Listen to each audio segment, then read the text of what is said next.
What is up, everyone? Welcome back to a road trip edition of Tidal Gardens. Today, we are visiting the amazing home aquarium of Andrew Sandler of Polo Reef in Old Westbury, New York. Let's go.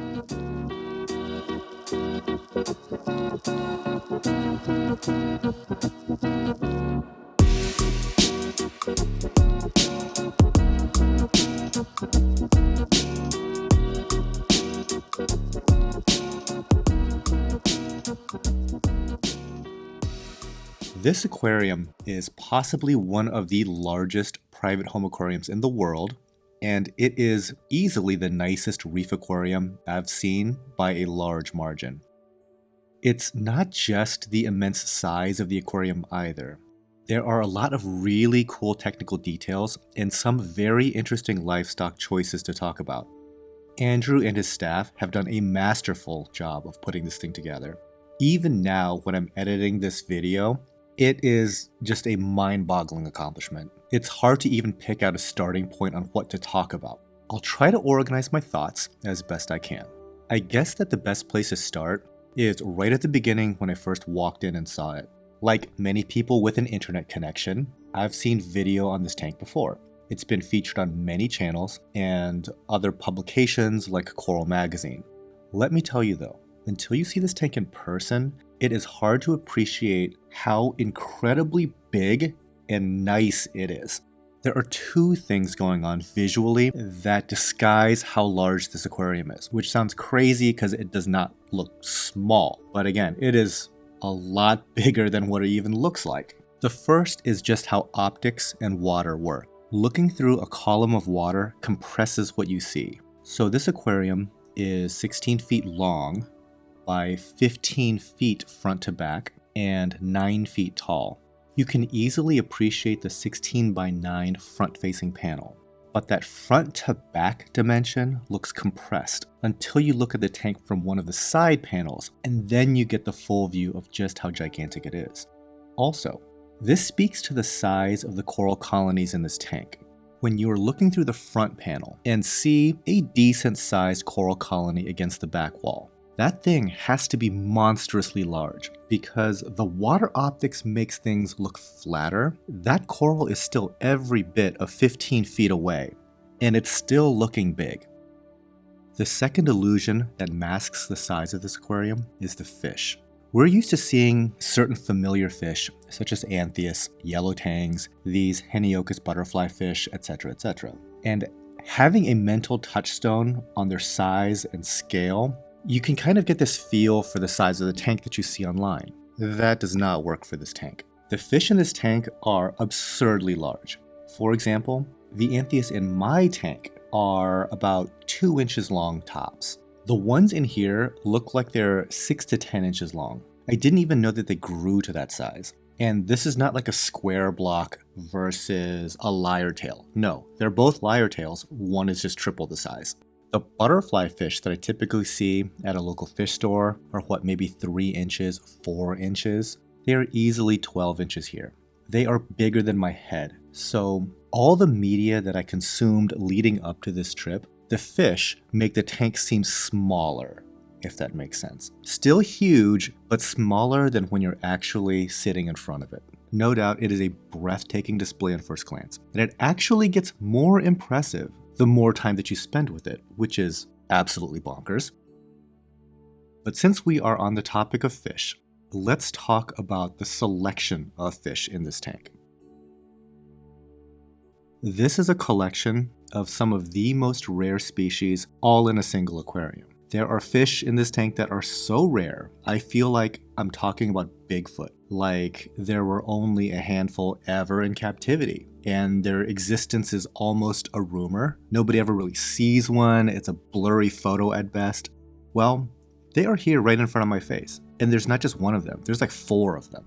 Any one of these could be the signature specimen in an extravagant reef display, where it's kind of that those who know sort of situation. But in this tank, they're just everywhere you look.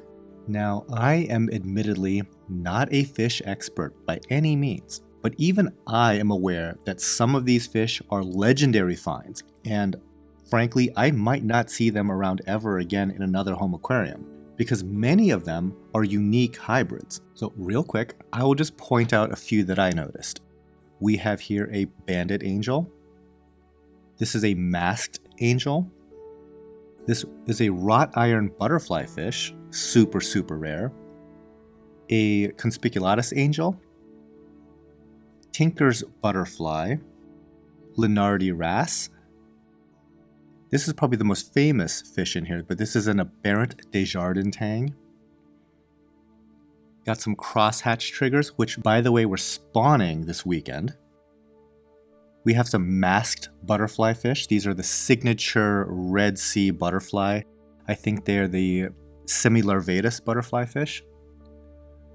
And the last one that I'm going to point out is this sunrise hogfish from Hawaii, which is a deep water species. Very rare. I am absolutely sure that there are some insane fish in here that I'm completely ignorant of. So if you saw something crazy in this footage, let me know in the comments. Like I said, this is a really well-curated collection of fish that people don't get to see very often. Another observation, guys. Many of these fish aren't reef safe at all, yet here we are. There are several large angels and butterflies that are known coral eaters, and there's even a parrotfish or two, and you know those things are eating something. Andrew mentioned that there are a few corals here and there that are a little unhappy about getting nipped at, but on the whole, it looks like the corals in this tank are doing really well. Perhaps it's a matter of the sheer volume of coral spreads out the periodic damage from some fish. Something like that might be in the works. In my conversations with Andrew, I definitely got the sense that he is a fish enthusiast first. His coral collection is outstanding in its own right, don't get me wrong, but he can go into exacting detail about every single fish in this tank, where they're found, what temperature they like, what their habitat looks like, and all the difficulties in acquiring such rare specimens, especially once you start having to go deep. Just as an example, this wrought iron butterfly is found in Japan, and in pretty cold water where there isn't a ton of coral. He was worried about having this fish in a coral-heavy tank because, who knows, maybe it would just single-handedly destroy everything. Also, the tank is slightly warmer than what it's used to, so he had to find a midpoint temperature where it was ever so slightly chilly for a tropical reef, but on the warm end for what the wrought iron butterfly is typically found in. I think it's around 77 degrees, give or take a degree, where in the wild, this fish is found in about 72, 73 degrees. These balancing act types of concessions have to be made for such a variety of fish that are a mix from all over the Pacific, at different strata in the water column, things like that. On the topic of quarantine, adding another fish or another coral into this tank is a scary proposition. It only takes one fish or one coral with a bug to cause an outbreak. One could argue that it's a practical inevitability, but that is always my big worry. It's like every new addition is a grenade that you just lob into your tank. Now this tank has a 10-foot UV sterilizer with 10 bulbs in it that greatly assist in managing diseases and parasites in the water column. But when possible, you want to prevent anything from getting into the tank in the first place. To this end, there is a quarantine system that is the size of a small retail store in the basement. It is made up of 4 500-gallon tanks. On the fish side, it is mostly empty. There are some blue-green chromis there, and there are these little purple yellow tang hybrids that were captively bred. Quite the find. I wanted to do a video all about quarantine methods one day, but honestly, the topic itself is a sprawling mess. Certain fish can't tolerate certain medications, and what starts off as a straightforward primer quickly spiders out into a species-by-species logic tree. It can be a really overwhelming topic to dive into, but I assure you that even in a modest home aquarium, setting aside a small tank or two for quarantining new arrivals can be a lifesaver to an established tank. On the coral side, he's got a small collection building up. I'm not sure if these are going to end up in their big display or in another tank down the road, but he's got a little collection of some anemones, some large polyp stonies, things of that sort.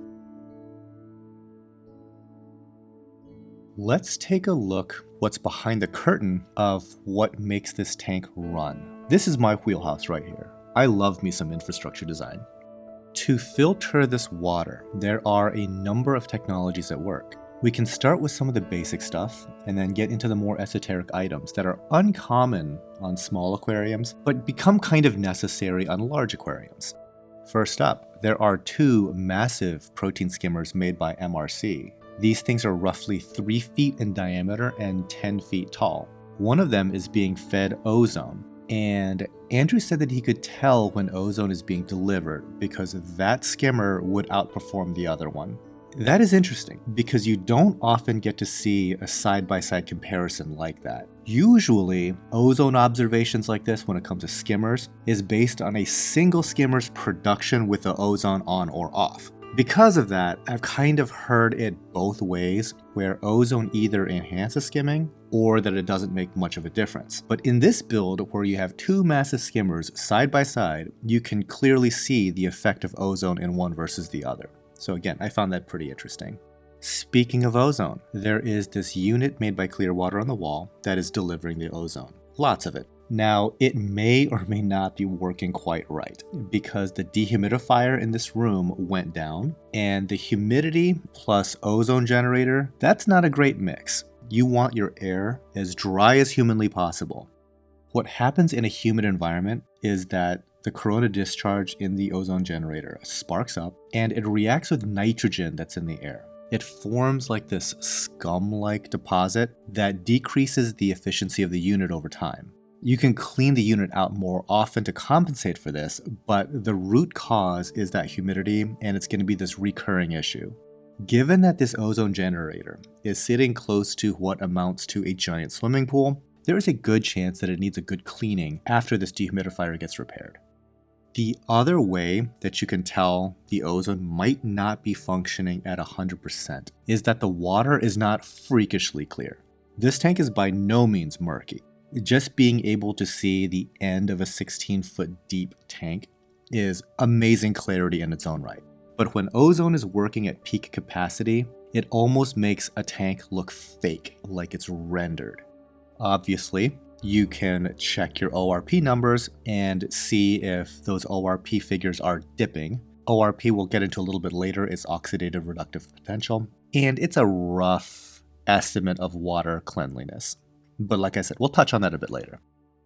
Around the corner, there is an activated carbon reactor as well as a GFO reactor. I don't have to go into too much detail on this. Most of you are probably familiar with what these chemical medias do. Activated carbon binds up all sorts of pollutants in the water, while granular ferric oxide, GFO, is used to lower phosphate. Moving on, we have a mechanical filter. This is a sand filter, and it is filled with tiny glass beads. On a system of this size, the water returning to the sump is so aggressive that you can't really do much of anything with filter socks. They immediately just get blown away. And when we start to talk about return pumps and that sort of thing later, you'll see why it's very turbulent.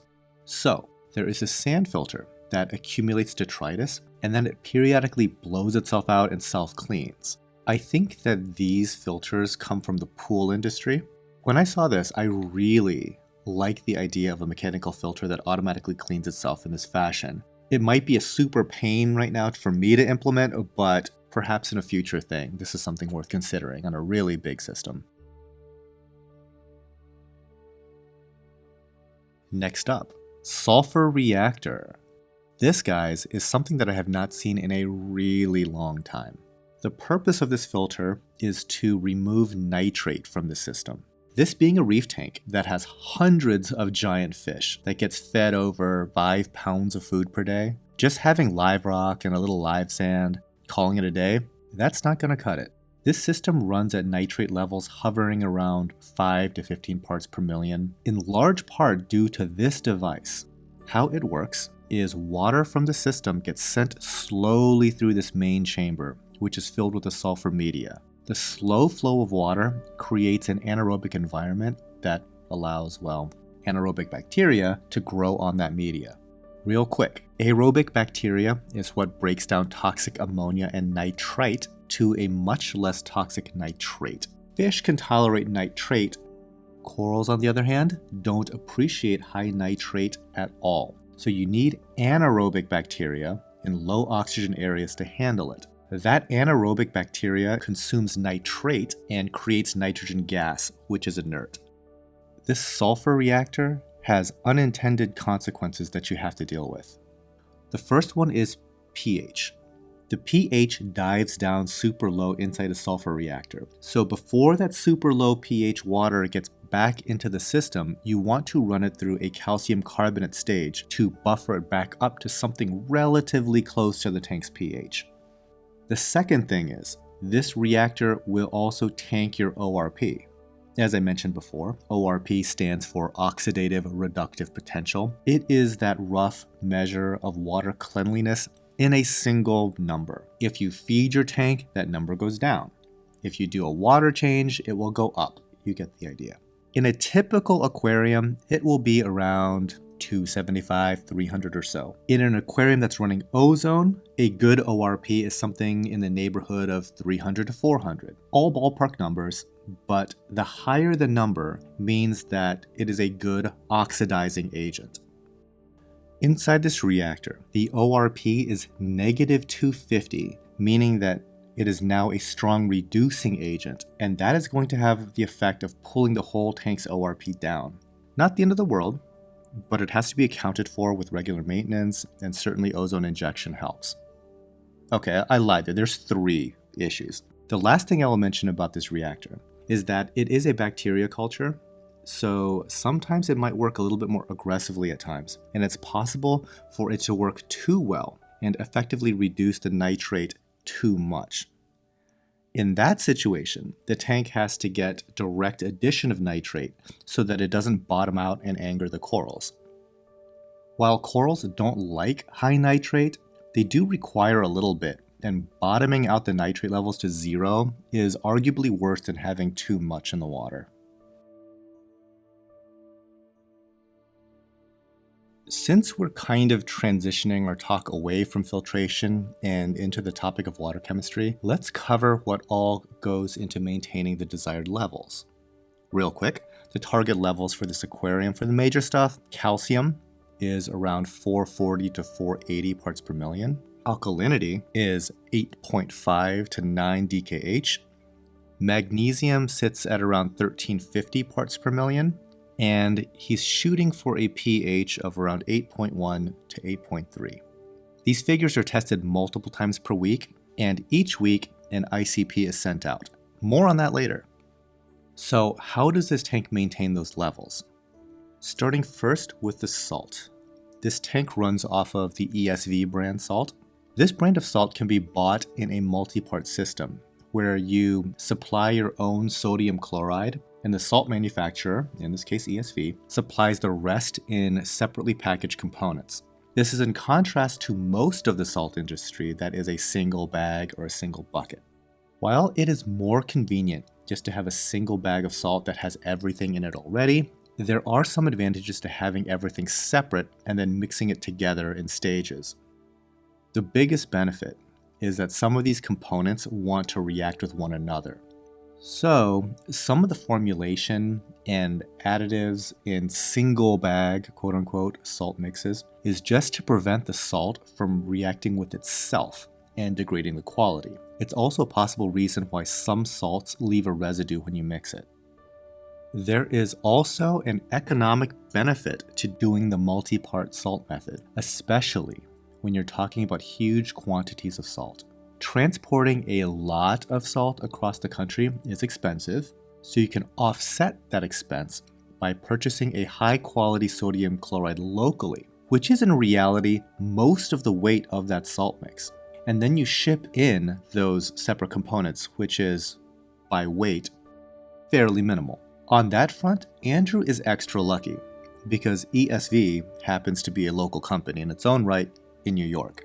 He is now working with ESV to make a custom blend that is higher in some things, lower in others, to better match his husbandry methodology.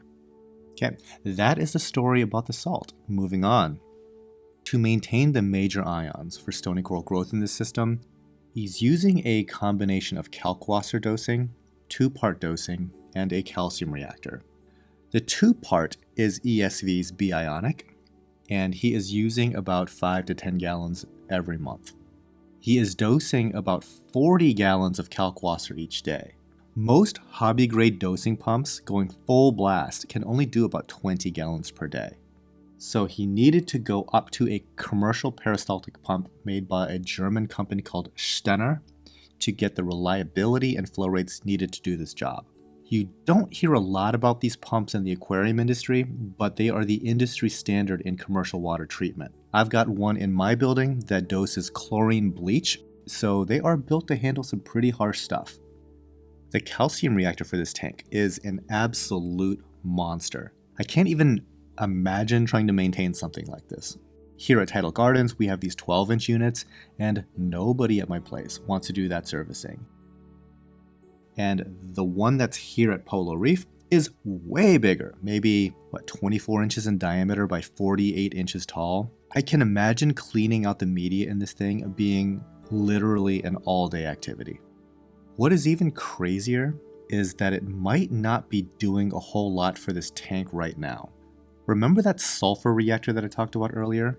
It has a second chamber full of calcium carbonate media to raise that super low pH coming out of that first sulfur chamber. Let's see. A chamber full of calcium carbonate at low pH. Does that sound sort of familiar?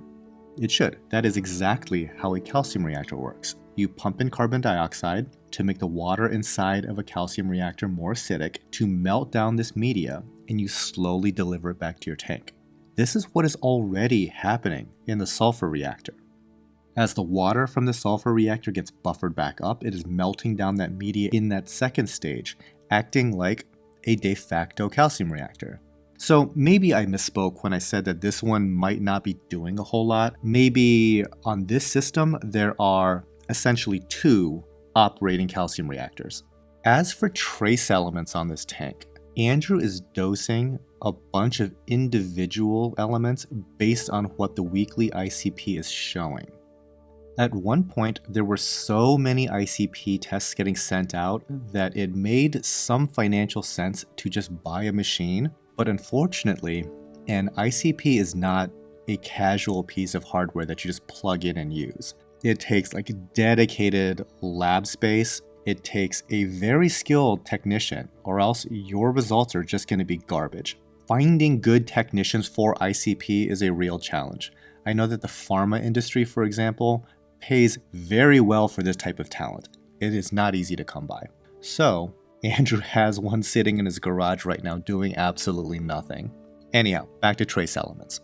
Once the lab data comes back, Andrew makes out a dosing plan for a laundry list of them. And currently he is going with the Reef Moonshiner method. I am admittedly out of the loop on this one, but Andrew loves it. He has a stash of containers with pretty much this cornucopia of different elements to dose. And it was interesting to see that daily spreadsheet because some of the figures that I saw were all the way down to like 7 mLs. So think about that for just a second. In a 17,000 gallon aquarium, 7 mLs. That is some next level chemistry tweaking. Okay, moving on from water chemistry, let's talk about heating, cooling, and dehumidification. In short, there aren't that many ways to do this in a climate like New York. In the summer, it is cooking hot, and in the winter, it is freezing cold. You just gotta brute force these things to have the capacity to get the job done, and while you're at it, you may as well buy 2 for redundancy. We live in a post-COVID world, and supplies may or may not be available when your dehumidifiers go down, right? The heating is accomplished by 2 600,000 BTU boilers. I have a similar setup in my building with 2 smaller units. I think that they're about 200,000 BTU, and that's why I'm so familiar with this, you guys. Each one can handle the entire heating load, probably, I'm just gonna guess here. But it is a smart system that trades the loads back and forth, and if ever either one goes down for servicing, the other one can handle the entire project. This furnace room was kind of interesting because it was uncomfortably hot to stand in, which ironically is a nice place to hang the wetsuits for drying. Dual purpose, right? Did I mention that to do maintenance in this tank, you have to actually dive in it? All these corals that you see are hand planted one at a time. It's nuts. But I digress. As for cooling, there are 4 chiller units totaling 20 tons of cooling power. Both the heating and cooling system tie into these heat exchangers. Inside of each of these is a titanium coil that distributes the heat. As for dehumidification, again, it's brute force. You throw tons of dehumidification at the problem until the air dries out, basically. For this tank, there are 6 industrial dehumidifiers, and they basically look like giant rooftop air conditioners and require a special coating on their coils to stave off corrosion from things like pools and saltwater, stuff like that, right? Personal anecdote, these things are hilariously expensive because if you get a dehumidifier without the coating, it is like X dollars. But if you want one with the coating, they know you're screwed. You have like some weird application with some like chlorinated pool, or you're right by the ocean or something like that. So that price triples. I know, because I got the quotes from mine. It's no fun. It's no fun at all. And there are 6 of these things for this aquarium. Okay, moving on. Let's go. Let's talk about how water moves in a tank like this. In my opinion, I think that the water flow in this tank might be the next big time challenge for Andrew and his team. Right now, it is a mix of a number of different pumps, closed loops, power heads, return oscillators, and motorized ball valves to create both a powerful yet random flow because, again, you don't want any dead spots, but the types of pumps you're using are so powerful you don't want to just blast the flesh off of all your corals. It is as much of an art as it is a science. Let's start at the sump area where the return pumps are located. Up to this point, I've seen the location of the skimmers, the lab, reactor station, quarantine area, but then there's this staircase that goes down. It goes way down. We were already in the basement of this house, but there is another basement that is, no joke, 20-something feet down below that. And down there, it is like the bowels of the Titanic. I can't describe it any better than that. It's like being in the engine room of a ship. Down there, you can see some of the water containers for fresh and salt water, and the sump is deceptively large because I think that he said it goes 16 feet deeper into the ground. There's just so many mind-boggling aspects of this build, but I remember Andrew saying that at its deepest point in this excavation was something like 40 feet below grade. I just have a hard time imagining how to go about pre-planning this 8 years ago. It's wild.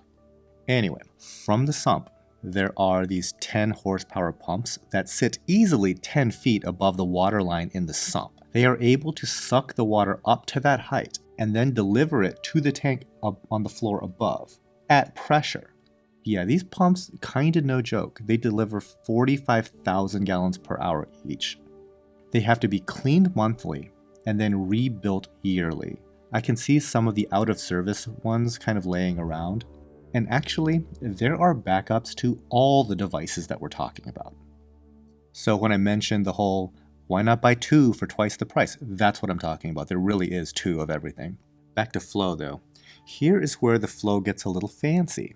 Unlike most setups that just deliver the water back to the tank, this return system uses a number of motorized ball valves to direct the flow to different areas at different times to create a randomized motion.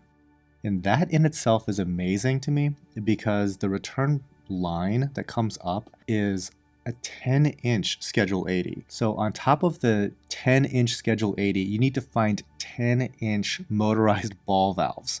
On top of that, there is a separate 10 horsepower pump on a closed loop, as well as a single Pantaray power head right in the back that makes a pulsing motion. And that Pantaray power head is the size of a small dog, and it's powerful enough to push divers around who are trying to do maintenance. So they actually have to turn that thing off for all the divers to do their work. So with all this tech, why do I think that this is going to be the next big challenge? Ideal flow in this aquarium is always going to be a moving target. As these corals grow, it closes up the rockscape, and over time, flow has to be rerouted or added to make sure that there's no dead spots. The next phase of the water circulation to provide more and more randomized flow might be the most insane bit of engineering ever. I am very excited to see what they come up with. I heard just a few of the ideas that they were tossing around, and take my word for it, all of them, if nothing else, were extremely ambitious. I'll leave it at that. Gosh, we've made it this far into the video and we're just now talking about lighting. The lighting for this aquarium is similar to what you would find at a public aquarium. You need professional/industrial fixtures that are built to handle humid environments and then beam light down to the bottom of very deep aquariums. The fixtures are a mix of 1000 watt and 500 watt max spec LEDs. There are, I believe, 13 fixtures in total, and they provide par numbers of about 450 at the top to roughly 200 at the bottom. There are some lower light areas in off-axis parts of the tank, but that gives you a general idea of the intensities that are going on here. Yeah, 200 at the bottom, so such is life when you are growing Acropora 7 feet down from the water surface. The lighting profile is a custom program leaning heavily into the blue light spectrum, and it only runs about 2 to 3 hours of daylight spectrum during that photo period. It might be in part due to how much more par is sent into the tank if more of the white LEDs are turned on without decreasing the intensity of the blue LEDs. You could play that balancing game, but I think that Andrew likes that blue aesthetic anyway, and so perhaps just to make the programming simpler, they're just running a short period of daylight.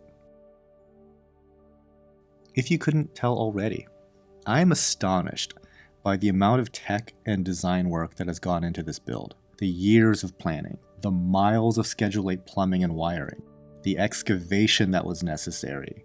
They had to close down roads and bridges and stuff like that to bring everything to the site. It really is an engineering marvel. But with so many devices and systems in place, how is all of this technology coordinated? Short answer, industrial control systems. Think like an automated factory or a fully fledged wastewater treatment plant. Lots of real deal industrial controls, lots of custom programming to make sure that everything works the way that it's supposed to, and monitoring, lots of monitoring. He's using multiple redundant probes, and these are industrial probes, not the quote-unquote laboratory grade probes that are about $100 for aquarium use. These probes are for applications that really matter. Typically, if an aquarium is reading the wrong figure, not a big deal. If a wastewater treatment plant is reading the wrong numbers, well, the EPA might have something to say about that. So these things gotta work. They are a whole lot more money, but they tend to stay much more consistent, and there are multiples to make sure that they all have to agree on what the numbers are. As an aside, one of my friends from business school owns a company that does exactly this kind of work, and after seeing this implemented on a reef aquarium, I'm now kind of tempted to give him a call and dig a little bit more deeply into this type of serious business control system. It's like when playtime is over and stuff really has to work, this is the type of control system you go with. Okay guys, this video is getting a little long, and frankly, I could talk for hours about it, so I'm going to call it right here.